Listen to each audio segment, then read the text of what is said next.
Peace, how you doing? This is Dr. Samori Swygert signing in, and today I'm going to share with you 3 strategic strategies that we can use that are non-confrontational, non-violent, and can have a severe impact financially on America, to use our financial might to have them address our needs. When we talk about police brutality and everything that we see going on around the country, a lot of people are saying, well, we need to protest, we need to march. A lot of people saying we're tired of this marching and everything. We need to do something else that has a financial implication. So I'm going to read 2 articles that I've done last year and the year before that people really felt, but I didn't see people really put into play. And I'm going to add another strategy. So this is going to be a 3-pronged strategy that people can use, hopefully, and maybe we can bring some type of resolution. We can see some change. So let's jump right into this. All right. The first one that I'm going to read to you is entitled, "Could Flea Markets Be the Key to Black America's Financial Political Power?" Let's get into this. Do for self. Pull yourself up by the bootstraps. Blacks need to practice group economics. Blacks have over $1 trillion in spending power. We must teach our kids the importance of money. The black dollar circulates only once in the African American community. These are common cliches that you hear on a repetitive basis, right? These are the aforementioned phrases that are frequently reiterated in the African American community. High rates of unemployment, exorbitant amounts of debt, financial illiteracy, poor habits of excessive spending, failure to save and invest, and a lack of business ownership has many people questioning the financial sustainability of the African American community. Many people ponder about the interventions that African Americans can enact to corral and sequester the black dollar. Point 1. What's the objective? The objectives. I feel that I've got part of the solution. The objectives of this mission is to prevent the hemorrhaging of the black dollar into external markets, teach business principles to the younger generation, increase African American networking opportunities, and foster an environment for African American entrepreneurs. The solution. What's the answer, you ask? I believe the answer lies in flea markets. Cities with a high African American demographic should regularly engage and encourage multiple flea markets all throughout their cities. African Americans interested in business should obtain a vendor's license. Churches, mosques, temples, and local community centers can facilitate the flea market venues. Vendors and small businesses can pay a small portion to the mosques, churches, and community centers for allowing them to conduct business on their property. Now, 2 to 3 days a week, local vendors and small businesses can sell and exchange goods. They can network. They can market their goods and services to the local surrounding community. This brings the goods and services directly to the citizens. This especially rings true when you consider how many mosques, how many churches, and community centers are in African American neighborhoods. Now, what is the economic potential? What is the economic potential? Small businesses have an opportunity to engage customers that lack transportation. That's one. Many customers are unaware of Black-owned businesses simply due to geographical location. Various proprietors and entrepreneurs can meet face-to-face and network. They can coalesce for larger business ventures. That's one thing. Now, who is involved? All right. This flea market strategy that I'm talking about is the perfect medium for young Black teens. Okay, so young Black teens are highly involved in this. Young Black teens can work with business owners to learn marketing techniques. They'll learn inventory management. They'll learn customer service skills, how to analyze competition. It teaches them and it develops confidence. It gives them a chance to see the direct conversion of product advertisement to dollars, to revenue, to cash. The flea market style business venue is perfect for marketing, sales, and day-to-day consumer staples. The flea market is also a perfect situation for the selling of food truck vendors, distribution of fresh produce and vegetables from black farmers, holistic food, herbs, books, jewelry, cosmetic products, multimedia such as music, movies, documentaries, clothing, and apparel. The medium also fosters a circumstance conducive for consulting services of various fields. This is very important. Small businesses that have a public relations arm can set up a booth that recruits potential clients or customers for legal services, educational services, financial services, computer services, fitness services, and a wide array of other offerings. I firmly believe in this idea and stand with it in strong conviction. This puts black-owned businesses in direct, intimate contact with the African American community. Imagine if this model is adopted in every city across America.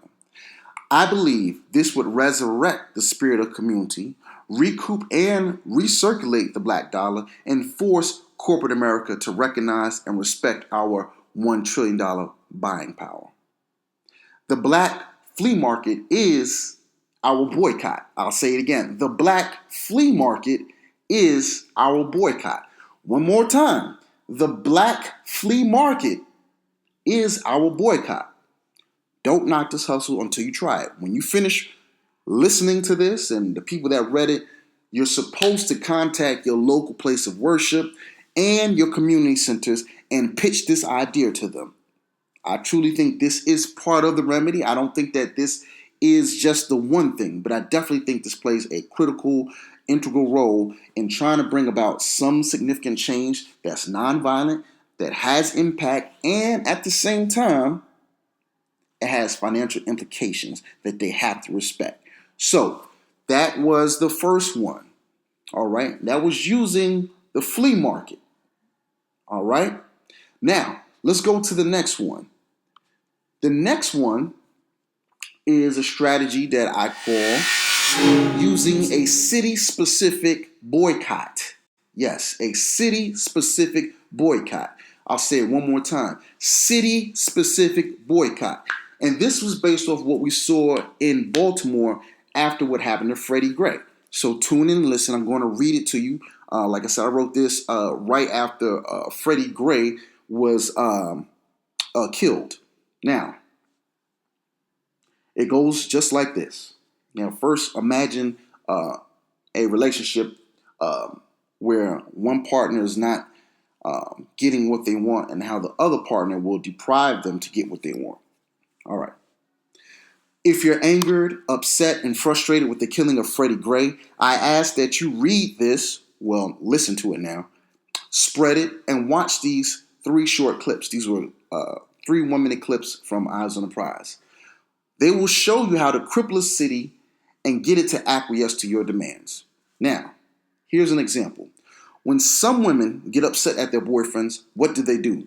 They'll intentionally and blatantly flirt with other males in their face, while simultaneously depriving him of physical and emotional attention. In some cases, this results in getting some quote-unquote act right. If she's unsuccessful in obtaining any quote-unquote act right from her man, it'll eventually boil over into a mandatory dialogue where both parties are forced to address the issues in the relationship. It's a tough game because he can eventually bail out, or she may actually find the man that really covets and appreciates her presence and sweeps her off her feet. I believe the citizens of Baltimore should incorporate this practice on a monetary level to show the city of Baltimore that we're not playing with police brutality. I've noticed that when we speak of boycotts, individuals will find reasons to still spend their money. And this still rings true. You try to get people to boycott and people still want to spend their money. But that's all right. We're going to practice city-specific boycotts. To deal with that portion of the boycott problem, spend your money, but directly outside of Baltimore City. And you can just scratch out Baltimore and apply the city of interest, whether we're talking about Baton Rouge, whatever the case may be. Flirt outside your relationship with Baltimore City. Practice city-specific targeted boycotts. See, the tax-based revenue from the citizens and businesses fuels the city payroll that allocates funds for the police department budget. Okay? Listen what I'm saying. The tax-based revenue from the citizens and businesses fuels the city payroll that the city uses in their budget to allocate funds for the police department of that city. Now, if cops think that it's okay to break necks, then we just turn them on their heads financially. Now, I'm aware that not everyone has a reliable source of transportation to ride out to neighboring counties to stop for the necessities and pleasantries. However, if you believe that this madness needs to stop, then organize schedules for mass weekend shopping for the next week's supply for food and etc. Individuals that really can't afford to participate can find something to withhold spending from. However, if the majority of us do it, the city will see a drop in revenue. Don't go to Baltimore and spend money. Don't buy any Baltimore Orioles baseball tickets. Don't patronize the Baltimore Harbor or Aquarium. The only business you have in Baltimore is for work, visiting family, attending city meetings, protests, taking care of your health, so healthcare, or legal matters. I repeat, the only business that you have in these cities, and like I said, this was Baltimore, so you could scratch out Baltimore and you could use whatever. If we're talking about Oakland, if we're talking about Brooklyn, if we're talking about X, Y, and Z, Baton Rouge, the only business that you have in that city, when we're talking about your money in your pocket from your paycheck, is only going there for work, visiting family, attending city meetings, protests, healthcare, and legal matters. This means go to the movies that are close, but right outside Baltimore. Patronize the malls and restaurants outside of Baltimore or the city that we're talking about, the city in question. The other important part of this city-specific targeted boycott is having massive rotating picketing schedules in front of the businesses that you regularly patronize. All right? Listen to what I said. Have massive rotating picketing schedules in front of the businesses that you regularly patronize. This has two reasons. Reason number one, is a visual reminder to individuals that want to shop in the city that they shouldn't. So that means other patrons will see, wow, okay, they're picketing this store. Okay, we really shouldn't be shopping here. People need to see that physical reminder. And number two, it's the opportunity to let all the city businesses know that they must support our efforts to reduce police brutality or face bankruptcy with the loss in customer patronage and consumer loyalty. So those are the two reasons why you would do the picketing in front of the businesses. Now there's no excuse to not boycott. You can still spend just outside the city. Now you starve them. Now with that, you send all these to your places of worship, your fraternities, sororities, civic organizations, community action groups, and you present your list of demands and agenda to the city that needs to be addressed. So that was number two. So earlier I said we can use flea markets as a mechanism, as one arm, as one agenda, one strategy for nonviolent financial impact. Use flea markets.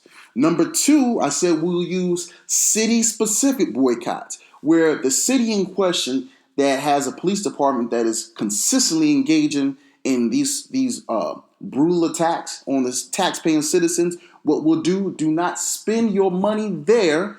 If you still want to have fun and do whatever, spend it directly outside the city. Spend it in the next county. Let them feel it. Let that city starve. Okay? Now, the last arm number three, which is very important, I call it the bank cot. We know when Martin Luther King was alive, they had the bus boycott. What we'll do is the bank cot. Martin Luther King was on to something. He said, go down to the banks and take your money out. What we need to do with this bank cot is this. When we see these cases like Alton Sterling and the other young brother that was killed in Minnesota in the car with his girlfriend and her child present, we know that you have all these big major commercial banks, and they monopolize the financial sectors. They give out loans to all the major businesses. You see all this city development that's going on, from the skyscrapers to the gentrification that we see happening, all the land developers and everything. They are coming to these major banks for loans. The thing is, we're depositing a lot of our paychecks into these banks. You know, you've got your Bank of Americas, you got your Wells Fargos, you got your SunTrust, you got your Citibanks, you got all these major banks, these big banks, right? Now, they need our money. We deposit our money in there regularly, and the amount of interest they give us on like our savings is like close to nothing. Yet, if we go to them seeking a loan for a house, well, the interest rate is through the roof. You know, you gotta put X amount down, and we're gonna, the interest rate is gonna be this. But if I put thousands of dollars in your savings, you're gonna give me like what, 1% return or something like that. Now, what are we gonna do? What's the bank cut? If we're that serious, if we really feel this, you scroll up and down your Facebook timeline, you look and see what people are posting. If we really feel it, if it really hurts us like this, if it resonates in our mind like that, if our souls are weary like it is, if we're really tired of this, if it's routine seeing this, go down to these banks. Say, I'm taking out half of my money. You withdraw your money from them, and then you take that money and you put that inside of a credit union, or put that in your local black-owned bank. Now, you put it in a credit union. Here's the thing. People don't know about credit unions. Credit unions, well, let me not say people don't. Some people are not familiar. Not all. Some people do. Credit unions, when you open an account, you are considered a member whenever you open an account there. And as a member, you have a vote. And being as a vote, credit unions have a one account, one vote policy. And that means that you can participate in electing who is on the board and who's on the executive board of the credit union. And you can elect who's going to run the credit union and everything. That's power that you don't have as an account holder at these popular banks, these major chain banks, these popular chain banks. So you have, but at the same time, you can deposit, you can withdraw, you can do all of that. So now you're breaking the financial arm that's empowering a lot of what you see going on in all these cities across America. And you know that there's partnerships between these banks and these police departments and everything. They underwrite a lot of the resources that they need when it comes to purchasing equipment, whatever the case may be, or even the city. So if blacks all across America went in and started taking out chunks, thousands, no, you can't take out no more than 10,000. Know that. You can't take out no more than 10,000 without having to report. So you know that may be what you start doing. If you're that serious, you take out your $9,000 at a time. Say, I'm putting it in a credit union. And it's nothing, we're not doing anything wrong. I just don't like the way that you're treating us, and I'm engaging in a legal practice. I am withdrawing $9,000 and I'm putting it in the credit. I'm taking it out of you popular banks that subsidize and finance and underwrite a lot of the stuff that goes on in the community. And I'm taking my financial power, I'm moving it elsewhere. Until you get serious with it, you don't get any more of my money. And I'll be back next month to get the remainder. And the month after that to get the remainder. And that's how you do it. So the three things I said: flea markets in the community to corral all the experience, corral all the expertise, corral all our entrepreneurs, our proprietors, small-owned businesses, consultants. Bring all that inside the neighborhood at your local community centers, mosques, churches, and everything. Then I said we can do the city-specific boycotts. Do not shop in these cities that have police departments engaging in behavior that is abusive, is brutal, malfeasance that's going on. No, we're not. We don't have to fight you. We don't have to get up in the police officer's face and all that. No, we have to show you financially. And then lastly, practice the bank cot that Martin Luther King was talking about that we never really finished. The bank cot. Start taking out chunks of your money from these banks month after month. Put them inside the credit unions and open up those accounts with these credit unions where you actually have a vote and a say. Or put it inside a black-owned bank. All right? And that's all I have to say. A lot of people have been inboxing me, asking me to speak on it, and I've told them that I would. So this is Dr. Samori Swygert's three-pronged attack. Financial implications on how to impact change on police injustice and brutality. The good officers that are doing their job, kudos, continue doing that. And we need you to be vocal and speak up. All right? These are our lives. We're not playing any games. Y'all want us to be nonviolent? Now you hear nonviolent solutions. Don't interfere with us. We're handling our business. All right. This is Dr. Samori Swygert. I'm signing out. I hope that you enjoyed this. I hope that it meant something to you. You can hit me on Twitter at DocSwag06, DocSwagg06. You can find me on YouTube. You can also, like, if you want to support black business, I have a very good album out that's been written. It's written by me. It is live music by Hampton University music majors, whereas we have live horn, we have live saxophone, live piano. And if you love the movie Love Jones and the Love Jones soundtrack, it's definitely in that vein. You can grab your glass of wine with your lover, your wife, husband, fiance, XYZ, and I promise you that you'll have a very good time. The album is entitled Porn, P-O-R-N, and it stands for Poetry, Oration, Rhythm, and Narratives. And you can find that on Amazon, iTunes, Google Play, and CD Baby. All right, take care. Peace. And rest in peace to all these brothers and sisters that are losing their lives.